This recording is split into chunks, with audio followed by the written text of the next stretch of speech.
Hello, everybody. Episode 9 of Buddy Pass Podcast, again presented by the Masshole Perspective. That giveaway is now ending, and we'll shout out those guys at the end of the episode. But for now, fellas, let's catch up a little bit. We actually saw each other pretty recently in a COVID-safe environment for all you listeners. Somebody turned 21 too. I know. Two people did. Two people did. Two Shout out people to one of our did. Shout friends. out- One member of the podcast. Yes. Yeah, the other one's not really that important. No. Anyways, yeah, the kid's 21. Super responsible and mature with it. No, I haven't really brought it up a lot when I hang out with people. It's been cool though. It feels really cool, like showing my ID a lot, and so that's fun. I feel really mature at my age. You I looked like you acted felt too. really cool when they asked for your idea at the Boyan. Yes. Oh you did. yeah. So we all got dinner to celebrate our other friend's birthday. We all met in And yours. Worcester. And yours. Yeah, I don't want to take the thunder away though. He got to wear True. a sash. You I got did, to wear a and- sash. Which got you a- left in my car actually. Oh, It is come on. still You could on be the my birthday- it you is could be still the on the birthday floor boy. of my front seat. You can be the birthday boy now. I'll keep so we it there until celebrated- my 21st. in August. Fire. Yes. Yeah, literally, child. Yeah, we did that. They also got me a little tiara that said something king on it. But your Um, melon dome was too My big. melon couldn't fit around it. That was a low point of the night. That kind of hurt a little bit. Either way, though, it's still fun seeing you boys because we don't really get to do that a lot with COVID and being home. So things felt normal for a little bit while we were there. But yeah, so that was good seeing you guys. Have you guys done anything else besides that? Anything you guys want to bring up? Well, to build off of that, so obviously we plug ourselves every single week. We still want a game in Chell for clubs. Yeah. For all you listeners, we Yes. want a clubs game. So if you want to play us 3v3 clubs, shoot us a DM, shoot us a message on Twitter, whatever it might be. But it was a few days before your birthday when we played, and you made us promise that we were going to play with you when you got back from going out on Thursday because it was your birthday. Yes. Brett was a little party pooper and didn't answer the call at 1:15 in the morning. Don't me. I was asleep, dude. I had a presentation at 10 the next day. Yeah, I was asleep got too, 8 and hours I got still. up. And getting up was the best thing that could have happened because I get up. Well, you didn't even play NHL, so No, doesn't we matter. didn't. But you could have He's wished the getting kid a happy there. birthday. True. So anyway, You wish Raph happy birthday. What are you talking about? just shut up. Keep Let me tell going, my keep story. going. So he made us promise to get up in the middle of the night and play a game of clubs with him. So he called at 1:15 in the morning. I answer. This dude, Raph is my roommate. So I've lived with him for like a year and a half at school.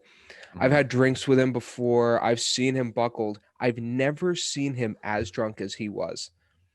Not a bad thing, but it was Pickled. it was the funniest thing. The dude, you were so funny. You were talking about you're like, where's Brett? I thought Brett was gonna play. And I was like, oh, he's a little baby. He's got a presentation. He's not gonna answer. He's like, so no Chell?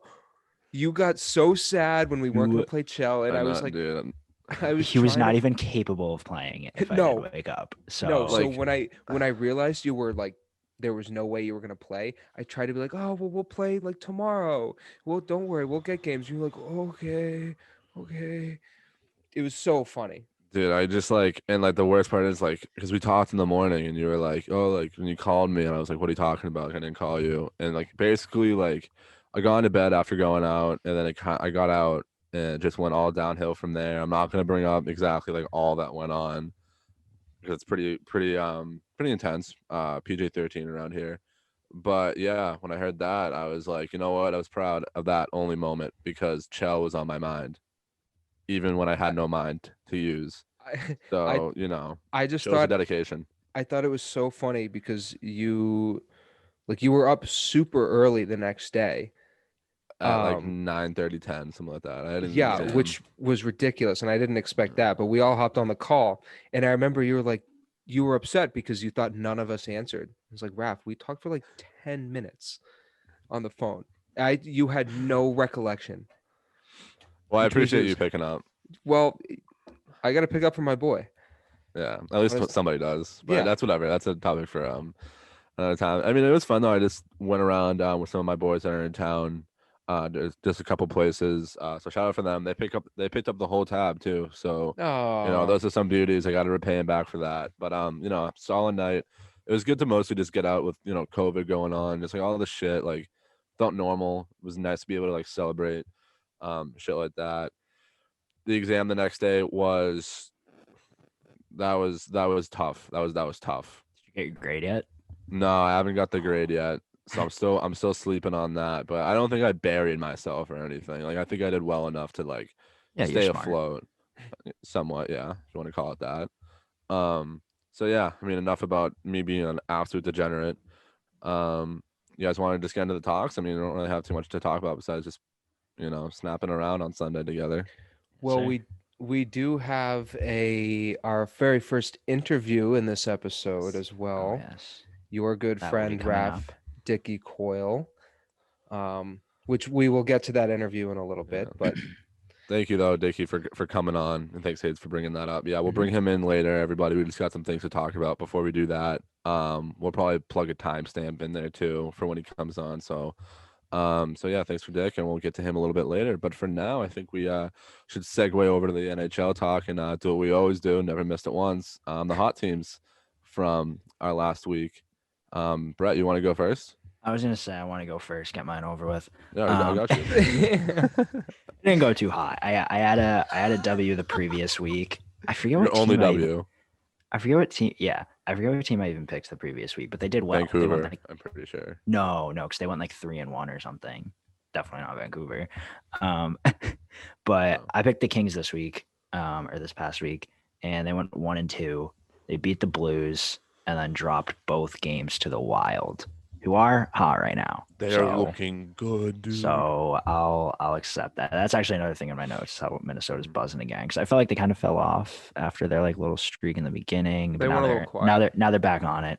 But yeah, so the Kings, my Kings pick wasn't too hot this week. They went 1-2. So maybe I'll You'll get them. Hopefully, I feel like that's a trend though. But they were hot before. To be fair, they were. They hot were, yeah, before, dude. They were like before you picked 6-0 in their last 6 or something. I Yeah. thought they'd continue, but I guess my hopes were a little too high. It's just your luck, Yeah, man. right? Dustin Brown's still the GOAT. oh, Dustin Brown, Funky Town. All right. Well, good luck next week, fella.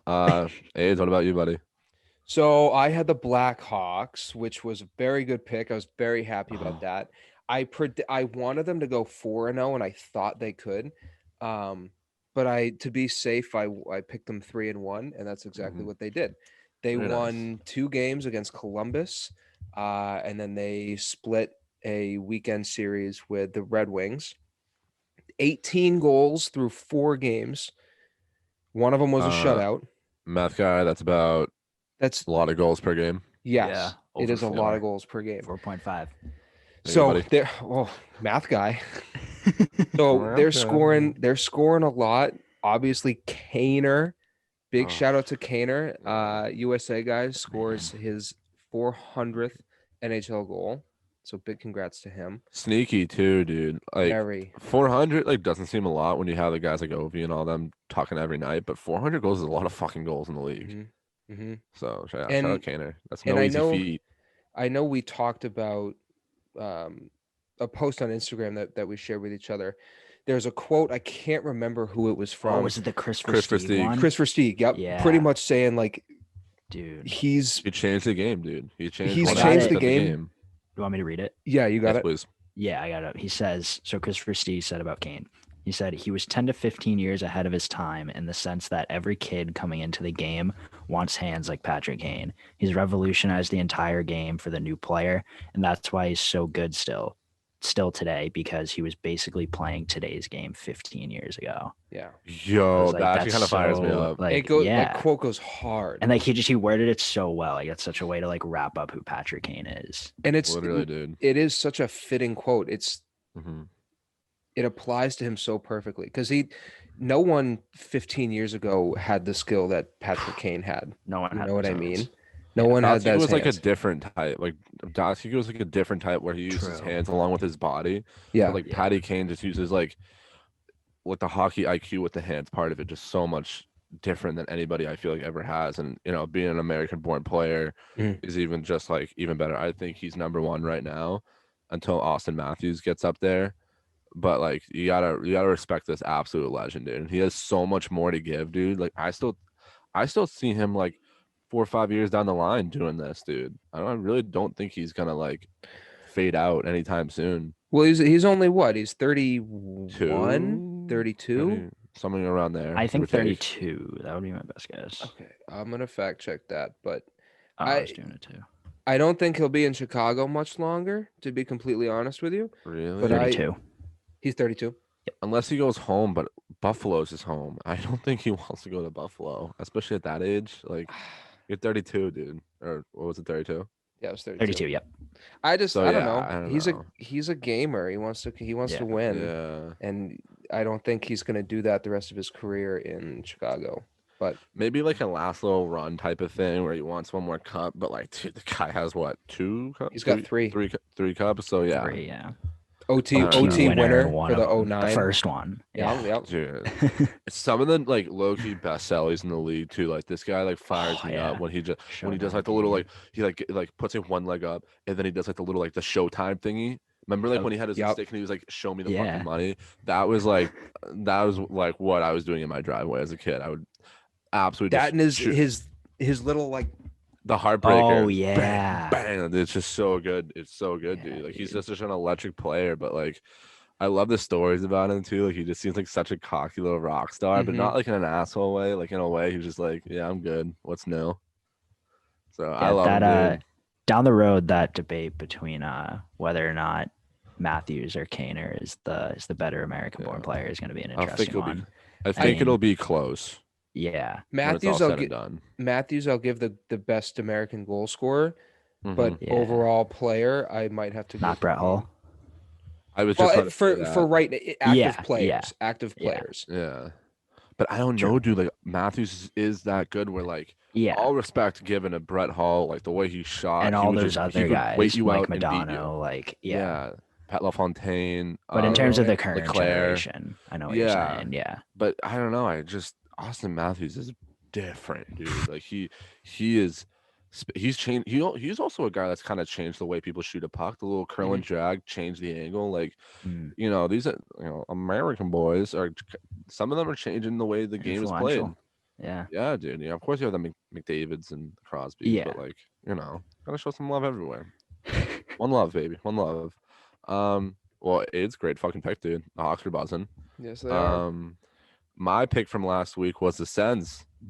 They had a buzz of a week, 3-1. Not blew it this week. Yeah, if you count Tuesday, they were 3-1. They beat. Wow. Yeah, they beat Montreal. They split a series with Calgary. No, they're up 2-1 in that series, right? This week? Yeah, they played them 3 times this week, and it's 2-1. Then 2-1. Yeah. Okay. Yeah. So yeah, I just love the way those guys are playing, dude. Like they're just a fun team to watch. I like rooting for them. That Drake Batherson, right? Batherson. Yeah. He's buzzing 6-game goal streak. Nice, I think dude. that's like one of the tied for the most in franchise history. Yeah, with dude. Heatley, Spezza, Alfredson. They all hold it too. Yeah. Not bad players. Dude, you guys see Spezza's goal though? I was literally just vintage Spezza. He has like some. He's still got it. He's got a little bit of gas in him. A lot of these vets are stepping up this year. Like those ones over with the Kings were in that little streak. Spezza's stepping up. Like, I love it. So yeah, the boys are buzzing. I honestly may pick him again this week. Who fucking knows if I change my mind throughout the course of this episode. But you guys really want to do players this week? The hot seat players? Like our hot seat players from last week, yeah. Yeah. Brett, you want to go then? Yeah, I'll go first. I mean, I went with Timmy Stutzel from the Sens. They played 4 games, including starting from last Tuesday night to now. They've played 4. Obviously, that Canadiens one, and then the 3 Flames games, and he had 5 assists in the 4 games, which.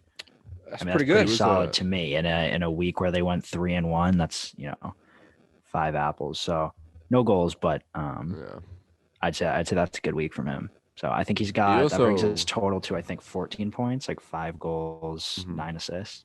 He has he was one of the 3 stars of the Rookie of the Month. Oh shit! He was one of them. I just love the way he him. plays too. Like Yeah, like dude. I watched all those Senators Flames games this past week, and he just plays so fast and strong, dude. I love it. He's gonna be a special player, and I think Yeah. I can't wait to see him next year. You know what I mean? I know. You know, especially when they get out of that division, because you know there's some good teams in that division. But all right, Jimmy Stew, AIDS, you want to go?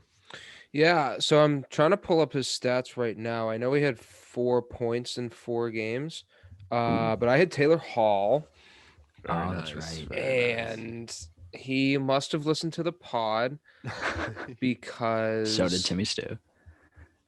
he had. Oh no, maybe he didn't. He didn't listen to the pod. I thought he had 2 goals and 2 assists, but he only had 2 assists in 4 games. So I'm actually less excited about. Oh, they played. my- I thought they only played 2 games this past week. Uh, The they Sabers. they played 2 against the Devils and then 2 against the Flyers. Interessante. Or at least Um, he played. Oh, okay. Those are his last 4, 'Cause dating I back had to Jack Eichel. yeah. That's why I was wondering. I think he missed some games. So He that's might probably, have- that probably explains Yeah, that. he was a scratch because I saw a tweet where it was like Jack. I think I sent it to you guys. Like Jack Eichel was like, "Yeah, I can't play tonight," and then it was like Jeff Skinner. Does that mean I? And he just gets cut off. No. No. Yeah, dude. Yeah, dude. I don't think Taylor Hall has scored since the very first game of like the season. Yeah, I don't think Yeah. looking I at don't know this what's up right with now, him, I dude. don't think he has, which is, dude. I don't get it, man. I don't. Yep. Why does Buffalo do this to people? I don't even understand. No, There's dude. like it's a curse in It's Buffalo. a stigma. Do you see? Was it Brandon Montour? He basically just got put on the trade block. Oh, really? Remember how good he Ooh, used to I be in the didn't see Ducks that. before the whole like I haven't heard expansion his name draft and in a all that? while. Yep. Dude, he was like an up and coming defenseman, and he had a little bit of game to him that was like getting developed pretty nicely. But like again, Buffalo just kills people. Allmark They is can't- out now too. He has been awesome. If it wasn't for him, they would literally not win a game. Yeah, he either got hurt or it's COVID related. Or both. But I think he's gonna be out. Well then that segues well into mine. I had Jack Eichel. Mm. And I think he only played one. He only played 2 games, one of the Flyers and one of the Devils. He put up like 2 apples, 2 games. I mean, like whatever. Yeah, point per game, 2 games. Not really that hard to do, I guess. I mean, coming from me. I don't know, man. This Buffalo team is so fucking depressing. it's so- I don't know how you root for them. I really fucking don't. It's so. I mean, I want them to do well, and Yes. there's no reason. There's a lot no of players reason I they want to see do good. There's no reason they shouldn't be doing well. Mhm. I just don't. I don't know. I don't know if it's coach. I don't know if it's like mindset in the room. Yeah. I- It's not like they have like no pieces outside their stars. They have the Olafsons, the Reinhardts, Eric Stahl's, like a nice vet. They have some pieces. Ristolainen on D. Yeah, I Yeah. think And Ristolainen's kind of fallen Stalin. off though. I feel like that would have helped them if he's been like Yeah, better. that's what I'm saying. He's been I out. don't know. He should be bringing. I just meant Oh, he's like been out? the last couple years, like the last 2 Yeah, years. yeah, He's yeah. just kind This of been year- like not himself. This year, Ristolainen has been out because I had him on my fantasy Mm-hmm. team, and for like a week and a half, 2 weeks, he just had the O next to his name. It just said nah, So never mind. he hasn't really. I know he hasn't really played much this I year. think he had COVID actually, or Oh, he was on really? the COVID list. Yeah, because I remember seeing a quote that he said about like how when he had it, he felt like awful. Mhm. I assume that was probably when he was out, and that's why he was out. I want to segue into something that pertains to the Jack Eichel thing, and I guess I had a buddy of mine send me over like a tweet from like the rumor mill and all that, and basically how like with the Eichel trade talks, because that could be a very well possibility, and I guess LA is like one of the front runners, but this is where some things I don't want to see happens come in. I don't really mind him going to LA, but what Buffalo would be asking for would most likely be like Quentin Byfield. And I really, really hope that does not happen in order for this game to keep growing, because he was one of the highest black people ever drafted, and he's an amazing player, and I think he's going to be absolutely great. I think he could be better than Lafreniere. I think he should have gone first overall. I agree. But Timmy where Stu should I'm have went going, first. Sorry, go ahead. fair enough. 1A, 1B. But where I'm going with this is that if he goes to Buffalo, I'm sorry, it doesn't matter how good you are. Byfield's an amazing player. He's going to die in Buffalo. Any player is going to go and die in Buffalo. That will not be good for the game in order to grow the diversity and just spreading the game even more. He needs to be, especially in a bigger market. Buffalo is still somewhat of a big market, but not like in LA, whereas in California, especially growing the game in the southern states and out on the West Coast, I think Byfield needs to stay in LA. I think it's going to be a perfect fit. He's going to do amazing there, I think. And I don't know. I really hope Byfield isn't part of that package. And if not, they send over maybe like a Turcotte, some of those guys in a package, maybe a first rounder or two, maybe even a Kaliev, who fucking knows. And Eichel and Byfield would be electric. Yeah. So that's my take. I was just kind of looking forward into the future of the game. I hope the whole when you just brought up Byfield, I was thinking of that Canadian junior team and Dylan Cousins is in Buffalo, and he's just another guy. I hope Buffalo doesn't kill him, because he has a ton of potential. Jack Quinn too. And then there was a kid from that German team that played on Stutzel's line. I think JJ Paterka or whatever his name is. Yeah. I think he's with Buffalo. He's not like playing with them right now. You nailed that but name, dude. Nice. Yeah, dude. Fucking rights, dude. German names, German guy. Yeah, dude. So I don't know. Maybe I'm looking too deep into it, but I really think for the betterment of the game, Byfield needs to be able to be in a market where he can compete in a bigger market, especially in the West Coast where hockey could be bigger. I think he'll be great for the game all around if Byfield stays in LA. Bam. It'll just be interesting to see what happens with Eichel, because I'm sure deep down he wants out, but I would. Yeah, but Buffalo obviously doesn't want to lose someone like Eichel, so it's tough, they've had what? When was he drafted? He was drafted in 14. He was 15. 15? Yeah, I think pretty sure he was 15. Oh, that's right, because he was right after McDavid. Yeah. How'd he turn out? Draft guys. I don't know. I've really heard the draft guys. Buffalo's had, this is their 6th year to put a team around him and to do something. They haven't made the playoffs. So it's not looking like it this year. Nope.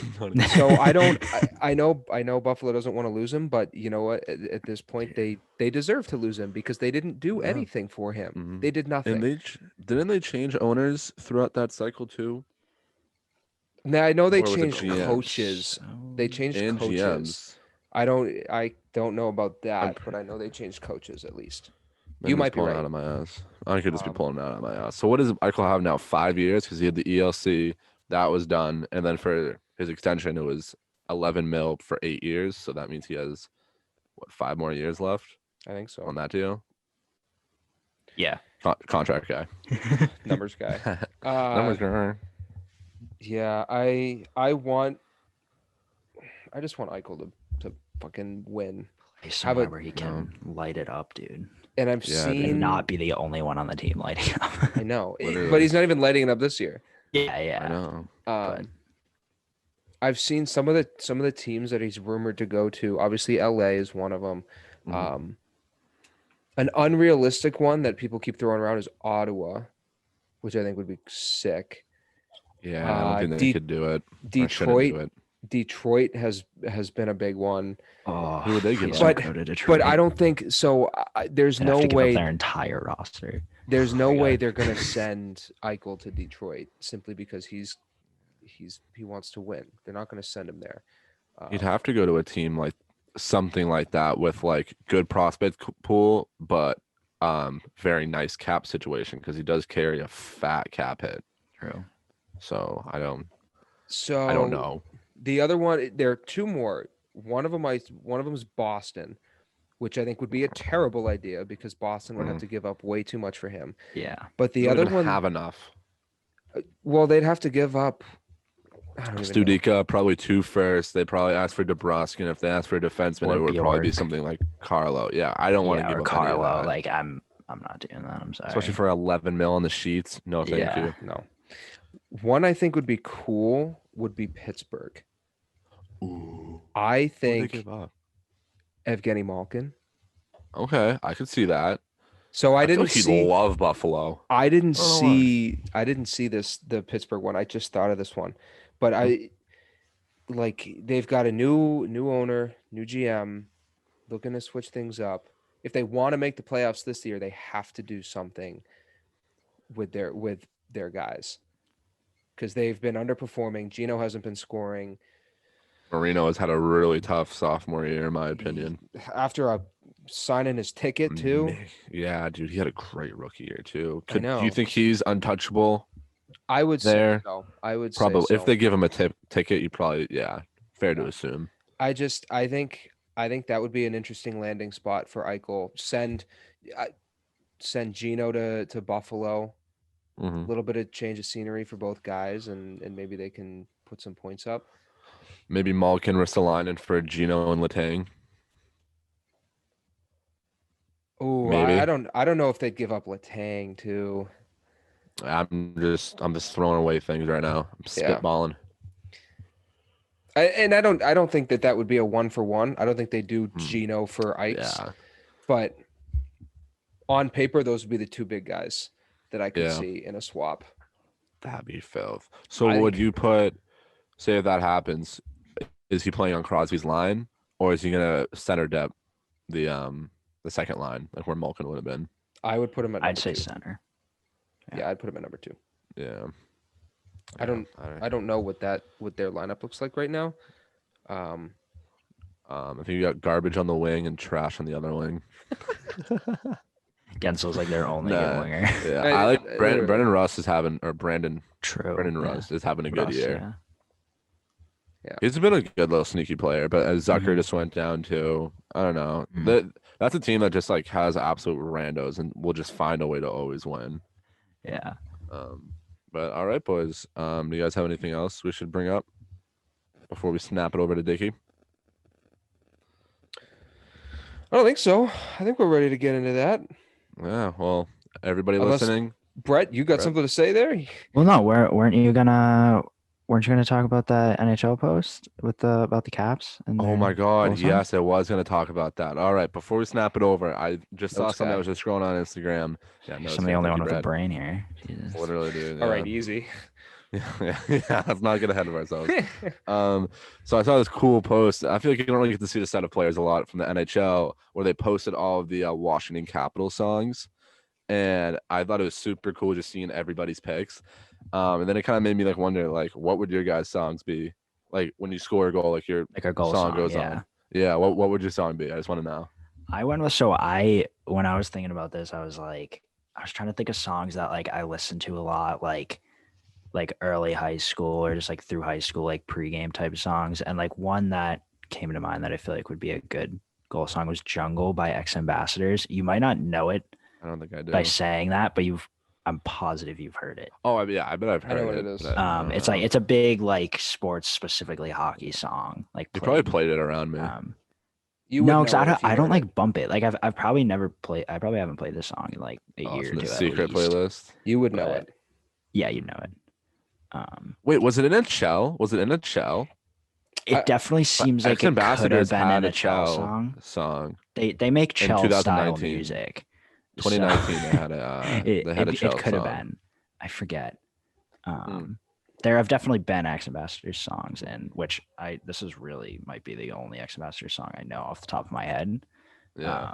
But yeah, it's just one that I always played like early high school, like pregame, heavy bass gets me going. So. All right. Fuck with it. Ace, what about you, buddy? So I had two that I couldn't really choose between. One of them is a hip hop rap. The other one is kind of like a punk rock. So the first one is "Some to Prove" by Lil Baby. Okay, solid tune. Fuck which with I that. think I would bump. And then the other one is that the punk rock song? Which one's which? Nope, that. I thought it was serious. I thought it was too, the way he asked it, and then I looked it up and I was like, fucking asshole. Sorry. The other one is Bad Motherfucker by MGK and Kid Rock. I considered that one. Really? I love that song. That is such a good song. That We song we goes always so played that in the hard. locker room before games in high school. Goes so That's hard. fire. I don't know if I know that song. It's good. I'll give it. Send it in the group chat so I I can. will. I can Yeah, give yeah. it a. I can give it a tune listen. And lastly for mine, so I had one that's like a serious one, and then I had a joke one after that. So for the serious one, I had The Rock Show by Blink 182. Ooh. I just feel like we could get the arena bumping. And then for my joke one, I had Rattling Bog. It's like a drinking song, an Irish drinking song, where basically like yeah. Oh, shit. So I feel like you score, and they like I was just like geeking out, thinking like everybody in the Yeah. stands is just like because Doing you like have to the chug Irish for, jig. you have to like you have to like chug for like the duration of like the verse. So I would just geek out and say if I had like a Hattie, like every time it would play, it would get to like a longer verse, so the longer the chug, and I feel like that'd be like just absolutely my unreal. God. Everybody would want me to score every night. Dude, that would That's so That may actually be the like, best idea I've ever had. I'm That is a imagining really good idea. I'm imagining that song in like a NHL arena too. Everyone's like stomping their feet. That would Yeah, that that's would what I was oh, picturing. wow. That would Holy get the shit. arena bump, like a playoff atmosphere too. Say if it's like a go-ahead goal or something like that, everyone's just like bumping around, just like slamming their like $23 beers. Oh, dude, that's when we need an NHL player to do that. That I would know. go bananas. All right, well, I think that that's a good little note to go off to our interviews. So once again, thank you to Dickie Coyle for being our first ever interview on Buddy Pass Podcast. I think everybody's gonna really enjoy this. We got a little bit of a deeper insight from a college hockey player. So without a further ado, here is our friend Dickie Coyle. Ladies and gentlemen, I would like to welcome our first ever guest to Buddy Pass Podcast, my longtime friend, my past captain on Weymouth High School varsity hockey, past South Shore Kings forward, and now current Salem State hockey player, Dickie Coyle. How are you, buddy? I'm great, Chris. It's a pleasure to be here. What an intro. That's all I got to say. First one ever. I was feeling it right there. One for one. That's all I got to say. 100%. Definitely nailed that one. So what you been up to, boss, dude? Like COVID, everything going on, what you been up to? Yeah. Been at school. We just started skating about 5 weeks ago. We finally got on the ice just 3 times a week as a team, not even as a full team. We're skating in 2 groups right now. And we only have 1 more week of it, and then they take down our rink. So good 6-week season. Yeah. But my God, I've been lucky. I haven't got COVID. All my roommates have. So like a couple quarantines here and there, but indestructible over there. Yeah. I think it's the Weymouth blood in you. I think that's it. Must be. So you guys just school and hockey right now. You guys aren't playing any games, you're just practicing as groups? No games. Yeah, they canceled our season in like late October. That's brutal. Something like that. That's trash. Hopefully next year then everything gets back to normal. We'll all figure it out. We'll pop out for another game like we did last year. I know. Hopefully better outcomes this next time. That's what that was a tough weekend for everyone on that last year. Tough weekend for everyone. Yeah. Oh my God. Yeah. All right, boys. Want to jump into the questions? I think Aids, you want to start us off here? Yeah, I got one for you. So obviously you've been around hockey your whole life, I assume. So kind of a 2-part question, but is there a time frame or a point in your hockey career where you realized that you could really play at like a higher level, like juniors or play in college? And then transitioning to Salem State, you had kind of a unique situation going in for the spring semester instead of like the full year. If you want to talk about that transition as well. I kind of bounce all over the place. Yeah. So answering the first question, the time like I really noticed was when I left Weymouth High my senior year to go play. I played U18 full season Kings in the USBHL, and I really played well there. I was almost a point per game, I think, in league and then outside of league. And then that season actually ended with me breaking my hip in the last game of the regular season. But like that recovery sucked, but that season was when I realized, all right, I can play college, like I can do this, like I'll play juniors. And then the second question, so you just want me to explain that situation? Well, yeah, explain like the situation, and then kind of like the recruiting aspect of it a little bit, if there was some. I was in the start of my second year of juniors. I was still with the Kings. I was up and down with the NCDC team along with the Premier team. So I was playing both. I had hurt my AC joint to start the season. I missed about 3 weeks. So that sucked. But then when I got back, I was playing Premier forward, and then I got called up for NCDC, and then I started playing D on NCDC for like 8 games.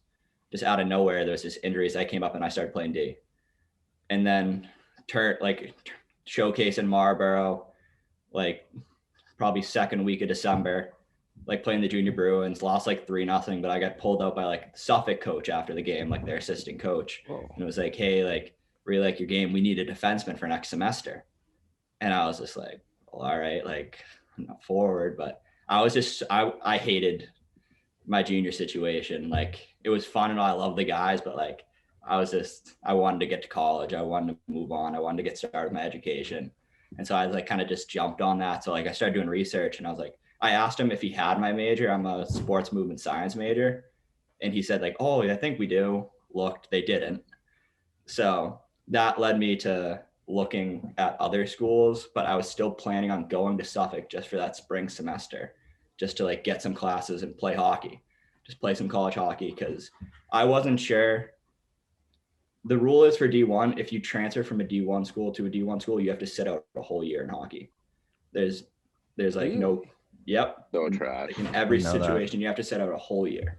So I wasn't sure if it was like that for D3. So like I knew I was going to have to transfer if I went to Suffolk because they didn't have my major. And so I only knew of one person that had transferred D3 school to D3 school, and it is Chris Rafferty's old militia coach, your old militia coach, Jim Courier. Transferred from Southern Maine to Salem State. So I was skating, it was winter break at this point. I was skating with John Cipolo, friend of Chris Rafferty and I. A lot of buddies here.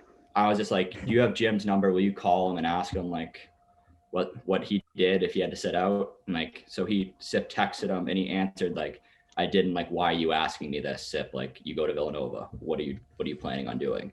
And Sip was like, no, it's not for me. It's for like Dickie Coyle. And like, I'd only met Jim once. I played a summer tournament with him, with Chris. It was the day after our junior prom. We were hungover as fuck. It's the only time this guy's seen me play. And he literally texts Sip back and he goes, where's he going? Like, where's he transferring? And he's like, he's going to Suffolk. And like, Jim just goes like, have him call me. And so like he gave my number and like I texted him and like I told him the situation, how I was going in for D. And instantly he goes, come for a tour like tomorrow, like guarantee you top 6 spot. I remember that too. Like on forward. I was so surprised. I was like, sure, like 100% I'll go there. So me and my mom the next day drive up to Salem. I'd never even like heard of Salem really that much. Like I'm from Weymouth and 50 minutes away, but it's like North Shore. I never go to the North Shore. So like drive to Salem, not expecting too much because the drive from the South Shore to the North Shore is awful. There's really no highway. It's all stoplights. It's so not too hot to start, but then I get there and it's just, they have their own rink on campus, which is like beautiful one-sided bleachers. So I walk in, like no one was in there. So that was pretty cool. Jim had given me like the tour, the locker room, their own locker room, like a bunch of stalls. And like they had already built me a stall. Like when I got there, you a stall? like there wasn't enough stalls. So like they had built like a wooden stall and I was like, he goes, yeah, this was yours. Like just built that today. And I was just like, Jesus. That's it. I haven't even like committed there or anything. Like they already like, built he's you like, one. this is the stall. And so like I haven't even met the head coach yet. So then we go upstairs, like to the mezzanine up beyond the rink, waiting for my coach. And Jim's like, yeah, he's on his daily run. Like he'll be back any minute. And meanwhile, the coach at Salem State, Bill O'Neill, has been the coach for 40 years, the head coach for 40 Wow. years. Yeah. I don't know his exact age, but he's up there. He still like 200 runs or every day. something. We'll see him around campus. Like, but so like all of a sudden he comes literally jogging in, like meet him, my mom. And then he's just like, so I really don't know you as a player. I don't know. You play D? And I was like, well, I like forward. And then he's like, I don't know. We need scoring though. Like they were struggling. We couldn't really score. We need scoring. I'll take Jim's word, like come in, and then like I was skating a couple days later. It was literally just that quick. That's Nothing. so The unreal. really only thing he said was like, "What?" He told me like, "Why should I take you over someone like I've never seen you play?" And like I was just kind of figured that question was coming, but like I felt a little disrespected. Yeah. Yeah. The way he said it was, and I was just like, "You invited me here." Literally, I already have a like, stall right now, dude. What are you talking about? You want me? Like he said it, and I was just like, Coach, sir, like I just, no disrespect, but I know the type of player I am, and I can bring an aspect to your lineup that like you're missing right now. Like I can score goals. And then he was just like, that's good, sounds good for me. And I did come in. I scored my first game. Chris was there. Look at that. So Can confirm. I ended up with 5 goals in 10 games. So it was a pretty good start to the freshman year. But yeah, dude. I think so then, I mean, that's pretty fucking unreal. And I still remember chilling in our boy Johnny's basement, like talking about the whole thing and just like snapping around. I thought still the funniest part was like, you thought you were coming in as a defenseman, and then the guy was just basically like, we need scoring, and Jimbo's just like, he can do that. And you're like, okay, thanks, Jimbo, for talking for me. But but I wanted to go then to the sports movement science major. And just kind of ask, like, does that obviously when you pick that major, does that stem from like your hockey career and like what that has all led up to? And then like what are your aspirations for, you know, after graduating and going forward with that major? So like in high school, I had no idea what I really wanted to do. Like I'd always liked working out and stuff, but I thought like I wanted to go to law school until my senior year, until I broke my hip. I had no idea. Like I didn't want to do anything. But when I broke my hip, I did my rehab at the gym in Foxborough, where our rink is at, like Edge Performance Systems, and Mass Sport and Spine is the physical therapy. And being in there just like every day working out, doing the rehab, seeing all the trainers, how involved they were and like how much fun they had doing it. And like, I don't know, it was so, I worked out at that gym like basically 4 days a week for the next 2 years. Like I drive down to Foxborough, skate. Yeah. That's awesome, and so dude. Like I'd stay after like my workout group, help them clean up. And that basically led into them spring 2019 offering me like, do you want to come intern this summer? Like come work for us this summer. And so, and that led into me like interning at one of the highest strength and conditioning gyms on the South Shore, or in New England, basically. That's awesome. The owner of Edge Performance Systems, Brian McDonough, is one of the strength coaches for the Pats. Like he's trained hundreds of professional athletes. Like, so that's basically what drew me in, just being in the right situation at the right time. Breaking my hip kind of helped me find what I wanted to do. Blessing and a curse right there, dude. You know, diamond in the rough. And, you know, that's great that like turned into a passion that you know, I mean, I bet if you asked yourself sophomore, freshman year of high school, you would have not even known about any of that. So, I mean, that's great you found that. And also that connection just sounds fucking perfect. Yeah. So then like going after that, like, you know, we graduate in a couple of years as we're all juniors right now. What are you looking for after with that major? I'm looking to get a strength and conditioning job. I'd like to start in like a private sector field, like in Edge Performance Systems, working with like just high school athletes. And after that, I'd like to get into the college level, because I'd like to just have a whole college program that I'm running. It's like I want to make all the programs, want to do all that. I'd like to run a college team. Is that like all sports, or is that like hockey strictly, or just anything? I mean, for most schools, the strength coaches have to do more than one team. Mm-hmm. So I'd have to do more than one, but like obviously, unless I'm a football coach at like Alabama, but that's it's a little different. Yeah. I'd like to stay in hockey, but Assumption's got an open strength and conditioning position. They've gone through like 2 or 3 in the last 2 years. So yeah, we could use one. I'll bring in any 10. Yeah. To Assumption. Dude, so then I guess backtracking a little bit, gonna go backtrack to 2010 when your cousin Charlie Coyle, now Boston Bruins forward, was drafted in the first round, 28th overall. Thank you, Wayman, for coming. Yeah. I wanted to see more how, like, you know, you're 10 years old at that time. I remember I was talking about it when it happened. Like, how does that like change your perspective of hockey? And what does that like drive you to do, seeing that someone so close to you just got drafted into the NHL? And you know, you're 10 years old, so you know like what's going on. It's not like you're like 5 or 6 where you don't really get it. What does that mean for you at that young of an age? It was just crazy because I remember his senior year, he came back to Weymouth High and played South Shore Kings back when I think it was the EJHL. He played for them. And I just remember going to all those games at Foxborough, and there'd be like NHL scouts there every single game. And so I just remember seeing that and being like, my dad would be like, oh my God. Yeah. And so that when he got drafted, I didn't even think he was getting drafted that night. When he fell all the way to like the late 20s, I remember I was just playing like mini hockey in the kitchen with Kevin, and like he got drafted and we were like so surprised. Yeah, dude. Because like we were 10, like, oh my God. Yeah. It was insane. Like, but it was just insane.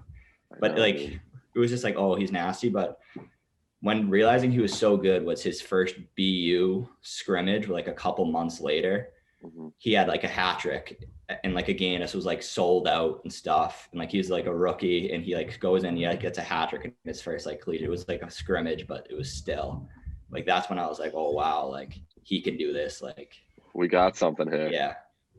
That is pretty crazy, dude. So then, seeing that being your cousin, like, does that make you kind of want to like chase that, or, does it affect you at all? Yes. Like, it made me grow up. I wanted to do exactly what he did. Like, we were neighbors growing up. He lived like behind us, and he'd be outside every day shooting pucks. So we'd go outside, shoot pucks with him. Like we'd pass him pucks, like just do all that. We just wanted to be like him growing up. Me, Bobby, Kev, all it was just hockey. That's so fucking That's all we wanted to do. I remember when we pulled up, because your mom is really involved with the food pantry here in town, and we did like we did the run, and he pulls up, and like, because we're just like chilling because we're volunteering, and he pulls up to say like, what's up? And we're just seeing him, and I'm like, what's up? Like, what's up, Charlie fucking Coyle, dude? You know what I mean? It's just like weird, but like, you grow up around that shit, dude. And like, you know what I mean? Like, this must be weird to process at first. He's just still Charlie though. Like, when I see him, I like Charlie. Yeah, it's just like Charlie. He's just same kid. Dog. Oh yeah, still has Bodie. Oh my God, he was at my house. I saw him Friday. I saw Bodie. Oh, beautiful golden retriever. Beautiful. Just absolutely gorgeous. Name's Bodie. I do have to say, I want to backtrack to your hip, because you've brought that up like 4 times now. How do you manage breaking your hip at 18 years old? Yeah. 19 years old. How does that happen? It was mid-game. It was like second period. It was like, I was the third man in on a 3-on-2, and I got the drop pass, and I went to go pull back against the defenseman in the middle. I went to do a pullback move, and he caught me on my inside shoulder. And as I turned back, he like didn't knock me down right away, which like I wish he did. So my leg kind of went behind, and as I fell, my body twisted, and the ligaments in my quad ripped off a piece of my hip. So I actually had what's called an avulsion fracture, is when the muscle pulls a piece of bone off. So that's what happened. God. The way my body torqued, the muscles just fucking ripped the bone right off. Oh, jeez. So is that instant? If I don't know if I'm an idiot right now, is that like instant pain, or like the next day you wake up and like, holy fucking shit? It was instant. I had no idea what just happened, but something's wrong because I can't move my leg. Yeah. Because I got up, I just like left my stick, and I just like one leg and just like C-cuts back to the bench. And like I got down in like a split squat position, because I thought like I just like pulled my hip flexor or something. I was trying to stretch it honestly, but being in that position was the only one where it didn't hurt, because I couldn't sit down. I couldn't stand up. I could only be in like a split squat position, because that's like it was like the least tension on my hip for some reason. So like I literally got to the bench and I just couldn't move. My coach was like, "You all right?" And I was just like, nope. And the worst part about the whole situation was we got like one of the kids' dads takes pictures every game, and like got a picture of me getting hit, me falling down, me on the ice, it was like just the saddest thing ever. Just the saddest thing ever. Yeah. It was just like frame by frame. Oh, dude, you're so like, hey, looking back, it was so $10 funny. To delete those. I saw them and I didn't even save them. I wish I saved them. I wish I still had them. You got to frame them. That's like, you're working so hard because you broke your hip. Yeah. I should have. I actually have. I did a little bit of digging on you, Dickie. I asked an old South Shore King teammate of yours. I think you know who I'm talking about. Oh, And Jesus. I asked for a little story about you, and so he told me to ask you about the time or the game when he got kicked out when it should have been him, because he got hit cheap, and then you tackled the kid. The kids were fighting, and then you got kicked out basically when it should have been the player that I won't name. Yeah. Want to tell us about that? Yeah. So I forget where we are. I think we're in the shitty North Stars rink. Mm-hmm. And we're down like 4-1 in the third period. Like our goalie let in like 3 goals to start the third that were just awful. And this was the third game of a showcase that we were 0-2 at. So it's just, we want to get out of there. No one wants to Tensions are rising. Yeah, we're like, me and Matt were on a line. Like, we weren't playing well. His parents are there too. The kid we're talking about was my billet brother from Pennsylvania. His parents had driven from Pennsylvania to this game. And so third period, there's like a scrum. He kind of got like pushed from behind as the whistle sounded, not really a big deal. Mm-hmm. And so like I went over, kind of just like hit the kid, like push him back. Yeah, say what's up. Nothing goes up. And then all of a sudden, out of nowhere, Matt just comes and just takes the kid out. Just like took him out. And then like, so 3 kids like jump on him. So like I start grabbing kids and like, I'm obviously check my boy. So I'm just like pulling the kids off. Then all of a sudden the ref grabs me. I get tossed out. He doesn't even get a penalty. Matt doesn't That's even what he said. He said he doesn't even get a penalty. I was the only person to get kicked out of the game. I got kicked out of the game and I was just so mad. I remember getting off and just being like, what the fuck? What the fuck? Cal's the instigator here too. Yeah. He's getting dummied, then tries to dummy the kid. All you're trying to do is, figure this shit out. He didn't just dummy him. He hit him. He slashed him in the wrist before he hit him. So he slashed him and then dummied him. It was a good move.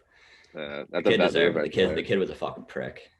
I got another story from him too. That actually, this is funny because one of our boys at school, it was his brother who did this, and we met him, and we didn't even know about the story until he told us. But I guess this kid kind of did a flyby to your bench and spit at you guys, and then he said that.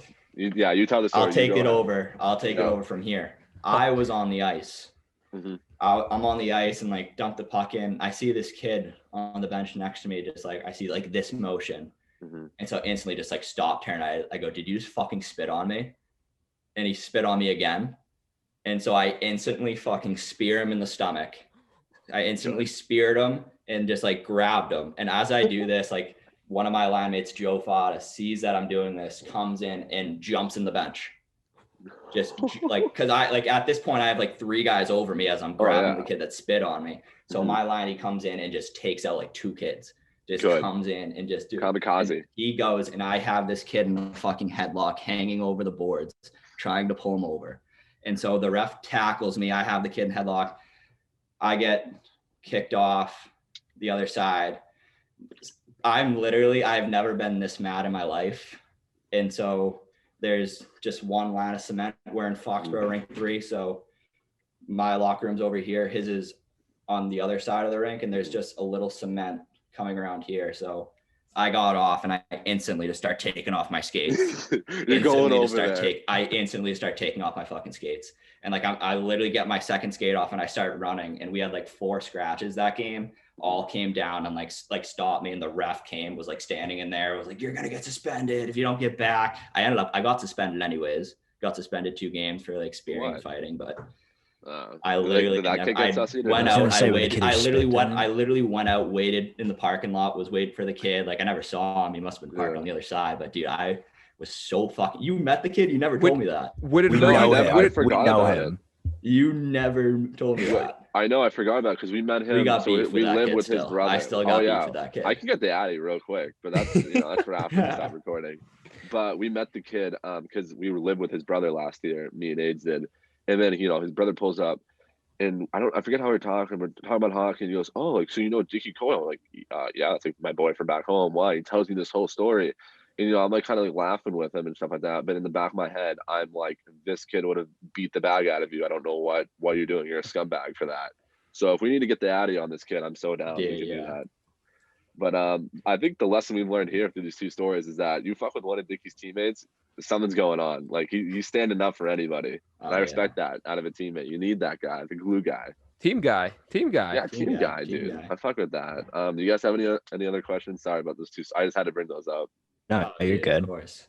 I mean, I got one though. We got we heard about your whole like your different path to college hockey earlier. So I mean, you might be able to have some good advice for kids who are like whether they're in high school or middle school and want to play college hockey, whether it's D3 or whatever level or junior hockey after high school, or a parent of a player. Like any advice for them and the whole recruiting process and things like that. The first advice I'm gonna give, I know no parents of prospective junior hockey players are listening to this, but Yeah, to Not yet. parents, Not yet. Yeah, maybe yeah. eventually. the If it reaches them. parents need to go watch a D3 game. They need to go watch go watch like a playoff game, go watch Norwich play Hobart, go watch like Skidmore play, like I don't know anyone else. They're fucking good. The kids can play. Go watch like us play Plymouth. I don't think people understand D3 hockey is still good hockey. People think like, oh, D3, like, and instantly think like, oh, that kind of sucks. But like the game has grown so much. Like you have kids that drop out all the time and just go play D3. Like there was a kid from Weymouth, Jason Dubé, was committed to UMass Amherst for a couple of years, ended up decommitting halfway through like his second year at Youngstown in the USPHL. And then instead of recommitting D1, he goes and plays at Utica in one of the top D3 schools in the country, and he will compete for like a national championship every year. Like a kid like that, D3 hockey is good. So that's what I tell the parents who say like they don't want to waste money on juniors or don't want kids to waste time. Like there is a point to it. And if you look at kids that do juniors and go to college, their graduation rate is extremely high. It's good. So that's that. I know I rambled on a bit there, but No, dude, I love that answer because I feel like, that isn't a perspective that a lot of parents get to see because, they may not know a lot of people that play D3, D2, D1. So I think that's an important thing for people to like understand and know, especially when you have a kid going into that position. So, I mean, I thought that answer was top notch. Thank you. When you said about like actually going and watching like a D2 or D3 game, like for example, like my high school hockey coach, he played for Norwich when he played college hockey. And so it was either my freshman or sophomore year of high school. We played in like some like small tournament up in Vermont, just like over winter break. And Norwich was playing like Plattsburgh State, I think it was that night. And so like we all went to the game like as a team. And it was the first like D2 or D3 hockey game I've seen. I mean, I've gone to like obviously like BU, BC games, but those are, I know how those are. And like I didn't really expect much. From this like D3 or D2 game, but it was like some good fucking hockey. I was like, holy shit. Like these kids are still nasty. Yeah, like dude, even though they're like D3, D2. When me and Aids pulled up to your game against Westfield last year, like I think that was probably my first D3 game. And I'm like, dude, I really like there really isn't much of a difference. Like you said, the game is growing. Everybody's getting better. The gap is really it's getting shorter between, hockey's just getting better everywhere around the country. Better, especially in this part of the country too, where hockey's just like so big now. It's if not one of the biggest sports in this region. So then for like a player then, because that was like, the parents' perspective, what would you say to like a player, like, or maybe like your past self or something like that? For me, like if I could tell my past selves, like juniors, it's a long season. You're playing games a couple times a week, 60 game seasons. I just tell myself every day, just try to come in positive. Like you're not going to have like a 3-point game every game. You're not going to score every game. Like juniors, there's going to be a lot of ups and downs. If I could tell myself something, it's just to stay focused, stay within, don't get too down on yourself. Like, cause there was points my first year juniors, I was so down on myself. Like I thought, like I shouldn't be playing, I should be pulled up. But like in reality, I wasn't playing that well. And I feel that happens to a lot of kids who don't make like the top team and they instantly think their game just goes down a level because they're not into it. They think they should be up there. So they're just not into it. And if I could tell myself something, it's no matter what level you're playing at, you have to pretend like it's game 7 of the fucking NHL and go out there and play 100%. That's what scouts are going to notice. Because you have to remember, like, yeah, you're trying to get the top team, but the bigger picture is you're trying to get to college. You could be playing an elite game, but at Marlboro, but you don't know who's walking by. You don't know who's walking by. There could be a there could be the Hitmen and Junior Bruins NCDC playing on the other rink and they're intermission and they walk by your game and you just do a Michigan behind the net in an elite game, but they're still going to fucking look. Like, yeah, dude. I love that knows? perspective. Who knows? Yeah, dude. Damn.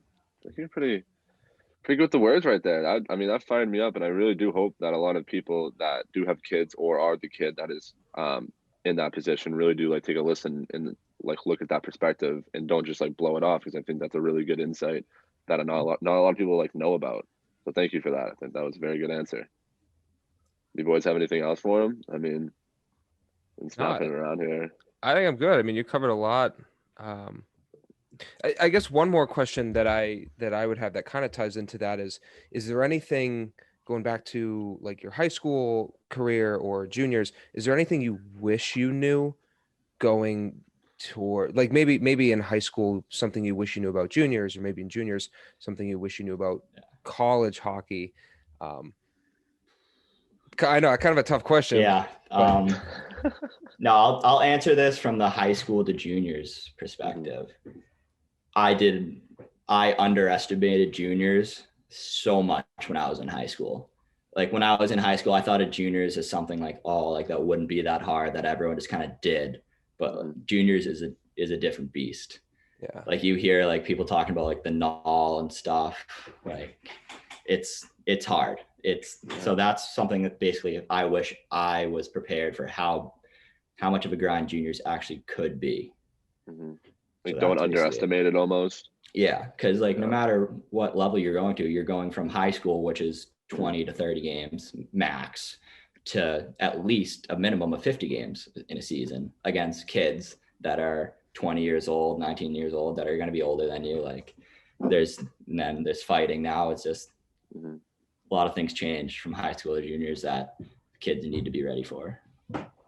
Do you still have the meanest behind the backhand puck catch of your life, dude? I remember we'd be like, high school hockey. I'd throw an absolute just muffin 10 feet behind you, and since you're a lefty, you would catch it behind your back on your backhand. I still do that a decent amount. You still do? Dude, I still do that in practice.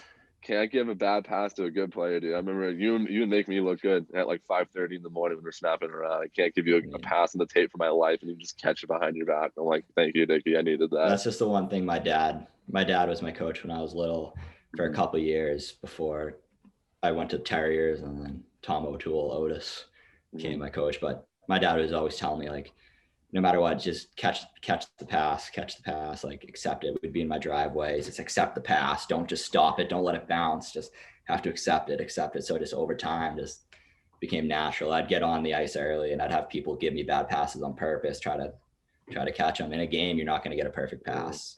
So hired me for that job. So what you're saying is Raph just made you a better player overall. 10 times better player. I'm not half the player You're I am the right reason now for his Chris success. Rafferty. You need the locker room guy there, and that was my role. That's a fact. Yeah, meanest outlet pass in the game. That's a fact. Well, Dick, I think I hope next time we can actually do this in person and get together. Oh, that'd be get awesome. more of the feel for the boys. You know what I'm saying? Well, thank you for popping out here, dude. Like, we totally appreciate that. First ever guest. Wouldn't have wanted to be anybody else. I mean, I was the first one out of the way, dude, and you did an amazing job. So I just want to say thank you for popping out. Thank you for having me, man. I had a blast. We dude. appreciate it. Yeah, thank you. We'll keep in touch, and good luck with everything. Good luck to the boys too, and hopefully next year your season will be back to normal. We'll be popping out for a couple games. Right. See you, boys. See ya. Peace. Well, everybody, thank you once again to Dickie for being our first ever guest. And I mean, we snapped it around for a good while there, and I had fun, boys. I hope it went well with everybody. It was our first interview ever. I don't think we've never done anything like this. Yeah. But Dickie made it easy. Hope you guys liked it. Gave us a lot of like good information, good perspectives about really what goes on, and you'll be seeing more of him. He'll be coming back on, hopefully in person. Yeah.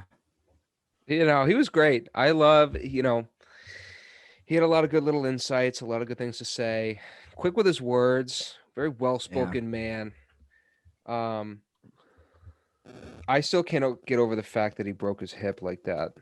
Dude, I remember being like around him, like for injuries like that, and like I felt bad. Obviously we crack a couple jokes about it because that's what the guys do you together. have to. But especially when he like cares so much about like his like hockey and all that, like especially like big team guy, you just want, you want him to succeed, and you feel bad when your boy's hurt. Yeah. So yeah, we'll be getting him back on, hopefully in person, like I keep saying. So yeah, thanks, Dickie, and let's continue with this, boys. So, AIDS, you brought up earlier to us how Claude Julien, he got canned, and why do you think he got canned? Maybe besides the point of the Habs sliding, even though they're still a wagon, no matter what anybody says. Well, the stuff that I was reading about it was, I don't think they should have cut ties with him so quickly, because this is his third. Correct me if I'm wrong, but I think this is his third season as the Canadiens coach. Third or fourth. Damn, I thought it was more than that. I don't know. I'm definitely wrong. It's probably the fourth. Not a timeline guy. No. So maybe sense of time over here. So I think I think he had 2 full seasons, and then he came over a couple years ago and did like the last part of a season, and then obviously the beginning of this. Yeah, that sounds right. So I don't think they should have let him go so quickly. But I think what I was reading was, I think it was Bergevin that said, it didn't necessarily have anything to do with his coaching style or the way that he coaches, but it just looked like a team that he didn't have control over. That's what I was going to bring up. It just looked like the team wasn't, not that they weren't like listening, or they were missing across. They were missing the message. They were just having a hard time, and I mean they still are. I don't think they've won yet under Ducharme, and it's been 2-3 games. Yeah. Because I mean they were already on that downward spiral when they fired Julien. Like I think it was like 1-3-1 or something when they fired him, or 2-3-1 was their last 6, and now it's like it's still where it's like 3-6-1 or 3-5-1. I don't even know, including a couple dropped to the Senators, who, should be a team those guys can beat. I don't know. I think it was just like you said, and just like chemistry between coach and the team just wasn't there. Which it looked like it was there in the beginning of the season, but like I mean, they started the season, were the best team in the league for. They started what, like 6-2, 4-1. 6. They started off like I think 8-1-2 at their best, dude, and I think around there just kind of started to plateau. Then it turned down, and I just think that like with a lot of coaches, it's not necessarily about them, because you don't just lose the ability to coach. You don't just lose that. It's like I think it's just the message, and the boys not responding to it well enough, and maybe they got a little bit too comfortable. Maybe they all got you can't take your foot off the gas, especially in a season like this. So I feel bad for Claude. I do kind of think that his tactics and his strategies are a little bit outdated. And I think that along with new wave players comes a need for new wave coaches, whether that be like the Dave Tippett's or Sheldon Keefe over in Toronto. It seems like he's really getting a good response out of those boys. So I think a fresh look always helps. And I'm not saying that the old way doesn't work. You just saw St. Louis win a championship with old ways and old strategies. So I think it really just, you got to feel your locker room out. If it's not the right place, it's not the right fit. It's like a breakup when you're like, hey girl, it's not me, it's you, or it's not you, it's me. It's like that. Let them down. Perfect easy. Analogy. I know. Analogy guy is back, and he never left. Yep. Still not a math guy, but analogy guy. We're getting there. It's a tough situation. I think over the last few years he did change his coaching style up a little bit. I know that was words are hard.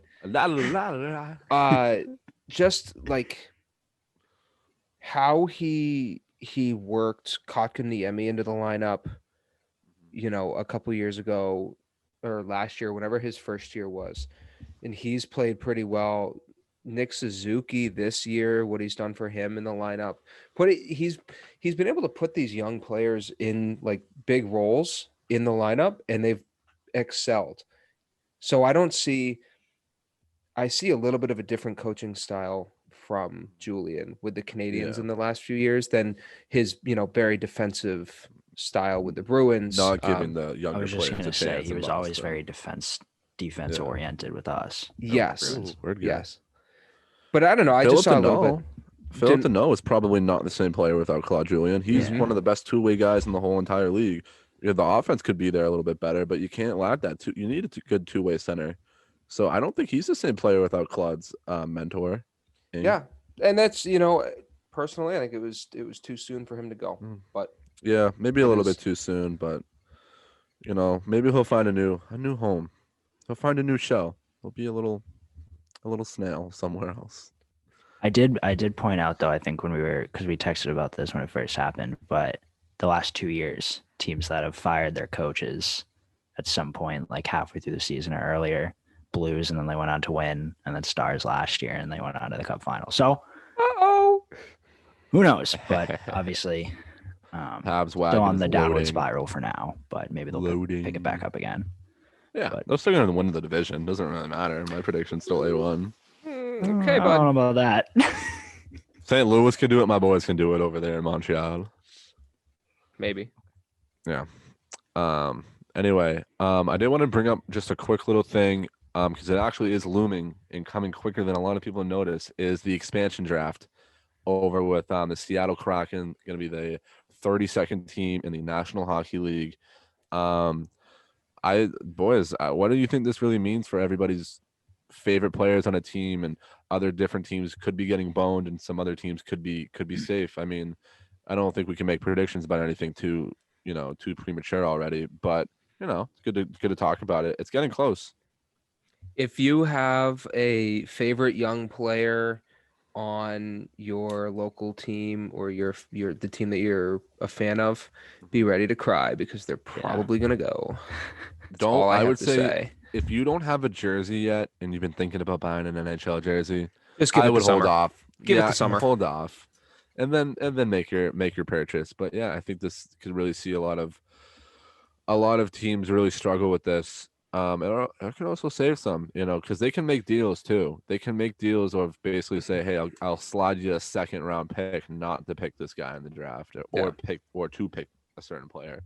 Mm-hmm. So and I've seen some mock drafts online and stuff like that.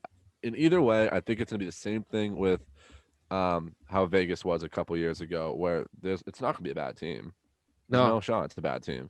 Hockey is too good, and everybody is too good and skilled. Yeah.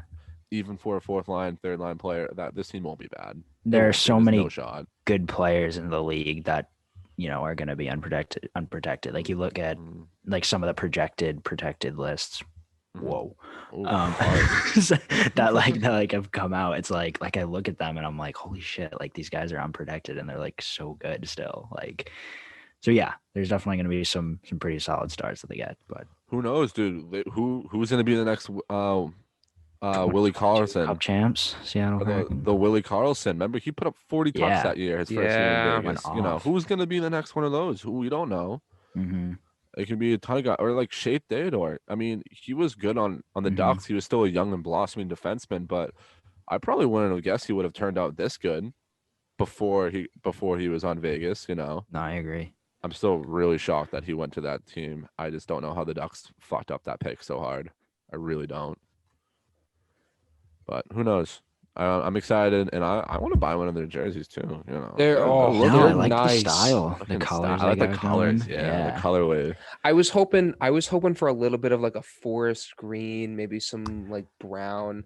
I did. People before they released, people were doing like mock-ups of like what they think it might look like and stuff. And there was one that was like forest green and stuff. So like one of the like name options I think was like the Seattle Evergreens or something like that, or the Totems. Or something. I like the Kraken over most of them. Like the Sock guys, I thought was stupid as hell. Mm-hmm.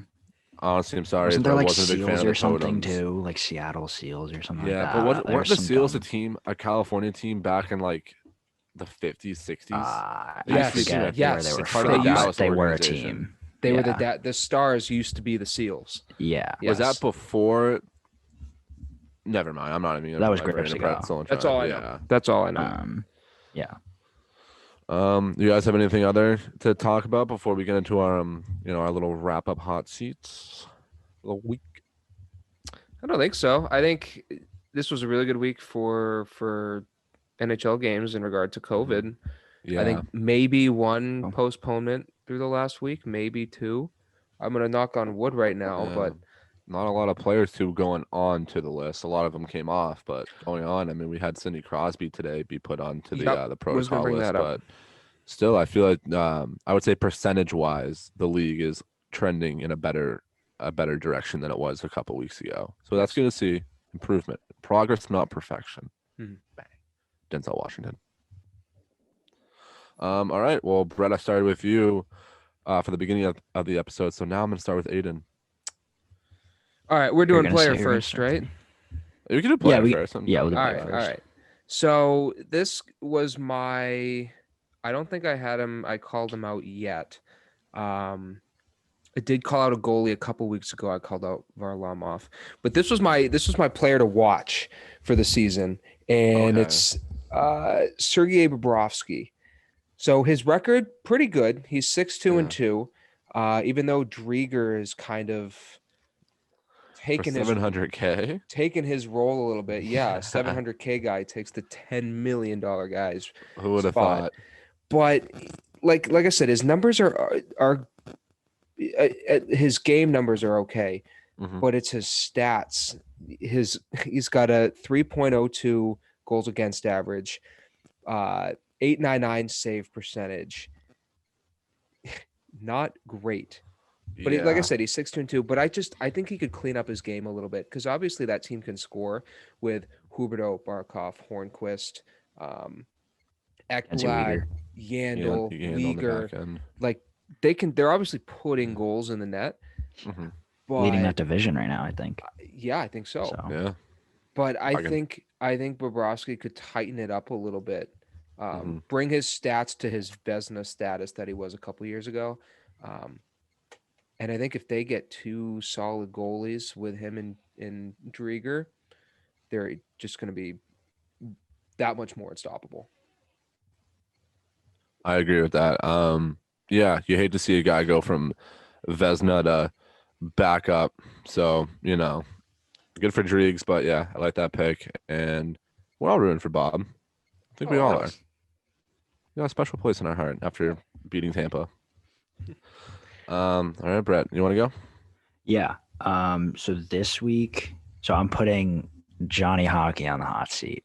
My Your boy? guy. I'm putting my guy Ooh. on the hot seat. It's about time, because though. he's not doing good enough, man. About time. He started off pretty solid. He was scoring goals. He was putting up points. But dude, last 6 games, he has no goals, 3 assists, and 2 of those games were losses to the Senators. In those last 6, I think they had the Toronto series in there. Which Yep. did they sweep that or did they go 1-1? I know they won the first game. They went 1-1. Yeah. Yeah, 1-1. So, I mean, I don't know. I just feel like, that team's obviously on a little bit of a decline right now. And if somebody needs to step it up to get that team going, it's the guy who should be leading your team in points in Johnny Hockey. So, Did you see that warm-up video of them from their Yeah, last dude. game? Yes. Where Bro, Lucic they looks were like he's just about to throw falling. up. Johnny Hockey throws a backhand sauce right to the temple of Sean Monahan. and like guys were like falling over each other at like the blue line. They're just like running. I'm like, dude, are they Those are blindfolded your- right now? Like, It looked like my high school JV team when I played sophomore year. Looked like our JV team out there for pregame Looked skate. like me walking out of the bars on Thursday. Oh, you fumbling in your room and on FaceTime the other day. Literally.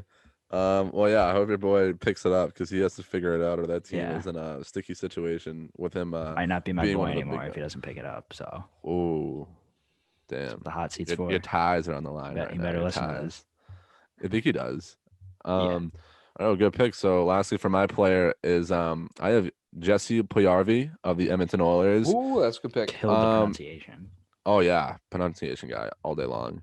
And this isn't even saying that he's played bad. I'm putting him on because there's a weird trend that when we put players on this hot seat, they start putting pucks into the net.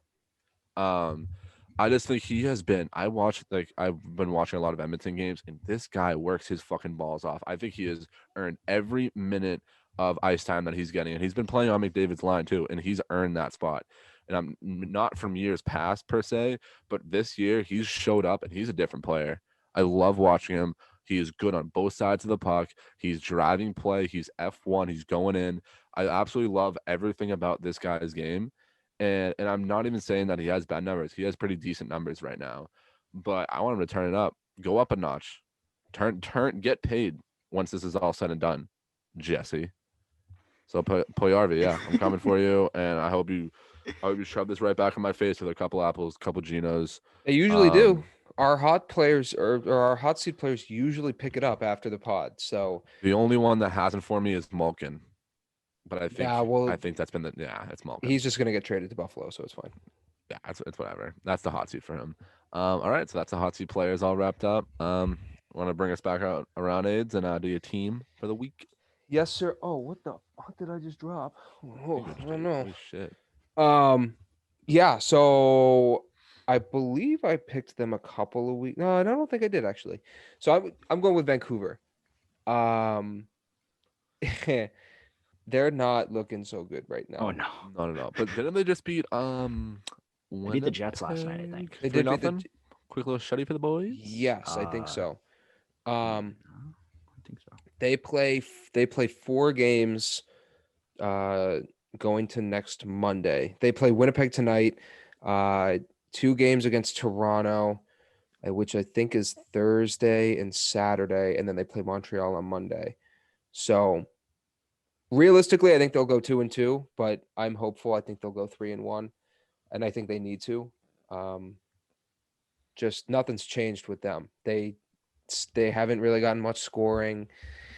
Goalies don't look strong. Subpar. Everything about that team is just subpar, and I don't know what else. Even going 2-2 is good for them, though, dude. Like, I'm hopeful for 3-1. I think okay. On paper, they should be a playoff team right now. Yeah. I know the North Division's a tough division, but you see Hoglanders attempt in Michigan last night? Yep. Did you see Trevor Zegras? Are we gonna? Yeah. Oh my God. Bust over NHL that goal. Yeah. All the my whole Instagram feed last night. It was like just fucking videos of it. Like hockey Twitter would have exploded if his first NHL goal was the Michigan. Oh. He should just not shoot the puck until like he does in Michigan. Don't even shoot it. He should only try to score if he's doing that Michigan. So Yes. that's first goal. Who do you think gets it first, though? Wait, out my of God. I'm saying Hoglander or Zegras. the Michigan? Yeah, like who gets the Michigan goal first between them? Zegras. Ooh, I was gonna say Hoglander. I'm going Hoglander. He's done it before. I feel like he's like the more Swedish shifty league he one. used to play. Like Zegras is Yeah. gonna score his goals just like ripping it because Mhm. his shot is insane. And Hoglander's done it before. He True.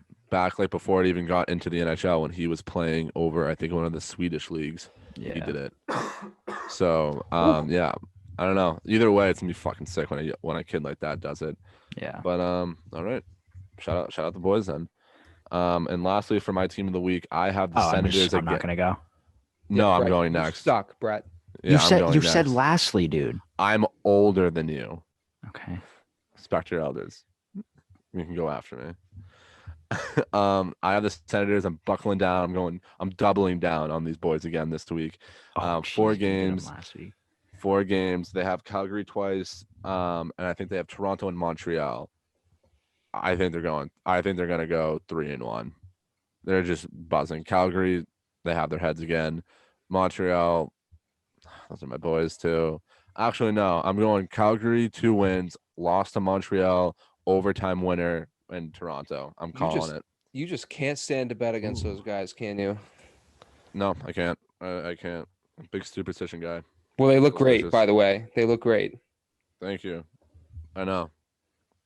They're nasty, and they're only gonna get better. Okay. If this is their worst of the season, I'm scared for everybody else in the league. Okay. Brett, Okay, Brett, so how Sens Buzz. about you go, Brett? Who do you got? Oh, today? I can go now. Yes, you may. That Wait wasn't- for it. Wait for it.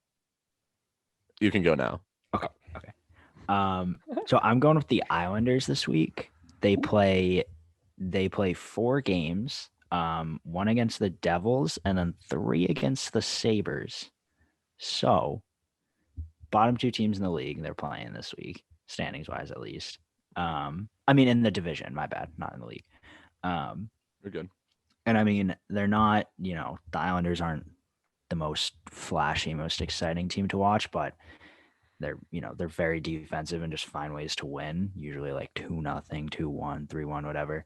And playing these teams who, on top of that, especially the Sabres, haven't been scoring much. I think they're just going to shut them down. They could take all 3 against the Sabres. I'll say it. I think they might. Not a bad bet, but yeah, dude. They're my hot team this week. They'll go at least 3-1. Maybe they won't go 4-0, but I think they'll go 3-1. I fuck with that. That's a I good like bet. it. I don't think we really talked much about the Islanders. Yeah, I on don't think this we've pod. ever done the Islanders, something like that. Kind of hate I them, think though. I They're think so fucking Aiden boring. talked about like Varlamov at one point earlier on, and I Yeah. think someone might have done the Sabres too at that same time. But, Yeah. but yeah. But yeah, as a team as a whole, I mean, maybe we'll plug Matty Barzell next episode. Who knows? Oh, he's Have a unreal. week, Matty. He's unreal. All right, boys. Lastly, before we sign off and all that, I just want to say congrats to the Mass Hole Perspective winners of the giveaway. First place who got the jersey was Max Rodriguez. So congrats. I know you can't really wear the jersey out yet, but when it comes back to when we're in the stadiums, have fun with that, buddy. And then He chose a second place- Celtics jersey, right? I think he did choose Yeah. a Celtics jersey. So once Baker opens us back up, we'll be fine. Which he And is then- starting yeah. March Oh, 23rd, true. March 27th. The Fans TD in the Garden is Garden. allowing fans. 12%. 12%, That's I think. Yeah. Why don't we roll to a game, get some content for the boys? I'm down. Even though they're gonna be like $1 trillion for like tickets up at the balcony, it's whatever. Yep. And then second place we can't forget is the hat prize, and that goes to the.slowgrind. I believe they're another like Instagram podcast account that follows us. So shout out to them. Fire. We'll probably be doing more of these too along, a little bit down the road.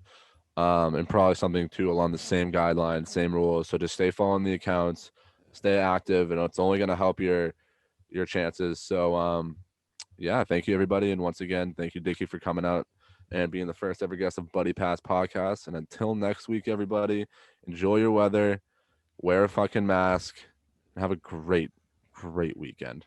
Shout out the Junior Monarchs.